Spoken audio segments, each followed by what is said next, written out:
Hello সবাইকে, আসসালামু আলাইকুম। আজকে আমি তোমাদের সাথে শেয়ার করব বিরিয়ানি রান্নার একটা সহজ রেসিপি। আমার মতো যারা বিরিয়ানি রান্না করতে পারো না তাদের জন্য কিন্তু এই ভিডিওটা অনেক বেশি হেল্পফুল হবে। তো প্রথমে আমি বিফ নিয়ে নিয়েছি হাফ কেজির মতো। তারপর এখানে একটা বড় পেঁয়াজ আমি কুচি করে দিয়ে দিয়েছি। তারপর এখানে বেশ কয়েক প্রকারের বাদাম ছিল, সেটা আমি ব্লেন্ডার করে দিয়ে দিয়েছি। এখন আমি অ্যাড করব 1.5 টেবিল স্পুনের মতো লবণ, 2 টেবিল স্পুনের মতো গুঁড়ো মরিচ। আমার আবার ঝাল খেতে অনেক বেশি ভালো লাগে, তাই আমি এখানে এক্সট্রা হিসাবে অ্যাড করব 4-5টার মতো কাঁচামরিচ। তো আমি এখানে 4-5টা কাঁচামরিচ দিয়ে দিলাম। তারপর অ্যাড করব টক দই। এখানে আমি 2 টেবিল স্পুনের মতো টক দই অ্যাড করছি। টক দই অ্যাড করার পর আমি এখানে 1 টেবিল স্পুনের মতো রসুন পেস্ট অ্যাড করছি। তারপর 1 টেবিল স্পুনের মতো আদা পেস্ট অ্যাড করছি। এগুলি আমার ফ্রোজেন করাই ছিল, তাই আমার নতুন করে আর এগুলি পেস্ট করতে হয়নি। তারপর এখানে অ্যাড করছি আমি রাঁধুনি বিরিয়ানি মশলা। আর রাঁধুনি বিরিয়ানি মশলা না হলেই নয়, এটা কিন্তু রান্না অনেক ইজি করে ফেলেছে আমাদের।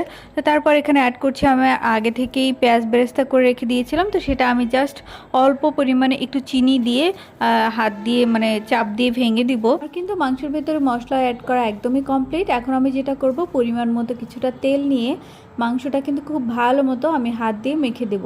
এতে করে কিন্তু মশলাটা মাংসের গায়ে খুব ভালো মতো লেগে যাবে। এটা কিন্তু বেশ কিছু সময় মাখতে হবে, সময় নিয়ে খুব ভালো মতো মেখে রেস্টে রাখতে হবে। যদি আপনাদের হাতে সময় থাকে সেক্ষেত্রে 15 to 20 মিনিটস কিন্তু রেস্টে রাখতে পারেন। যেহেতু আমার হাতে তেমন বেশি সময় ছিল না, আমি জাস্ট মেখে একদম প্রেসারে দিয়ে দিয়েছি। নিয়ে কিন্তু আমি সেকেন্ড টাইম নিজে একা একা বিরিয়ানি রান্না করছি। খেতে কিন্তু বেশ মজা হয়, বাইরের যে দোকানে পাওয়া যায় সেটার থেকে অনেক ভালো হয় খেতে। আমি নিজের প্রশংসা নিজেই করছি, ব্যাপারটা কিন্তু একদমই এরকম না। আসলেই বিরিয়ানিটা কিন্তু অনেক বেশি মজা হয় যদি এইভাবে রান্না করা যায়। যাই হোক, আমি কিন্তু প্রেসারে আমার মেখে রাখা বিফটা দিয়ে দিয়েছি। এদিকে বিফটা হতে হতে কিন্তু আমি এখানে 2টা বড় সাইজের আলু কেটে নিয়েছি, আর আলুটা আমি এখন ভেজে নিব। বিরিয়ানিতে কিন্তু আলু মাস্ট, কারণ আলু ছাড়া বিরিয়ানি কিন্তু একদমই ভালো লাগে না। আমার তো বিরিয়ানিতে আলু অনেক বেশি পছন্দ।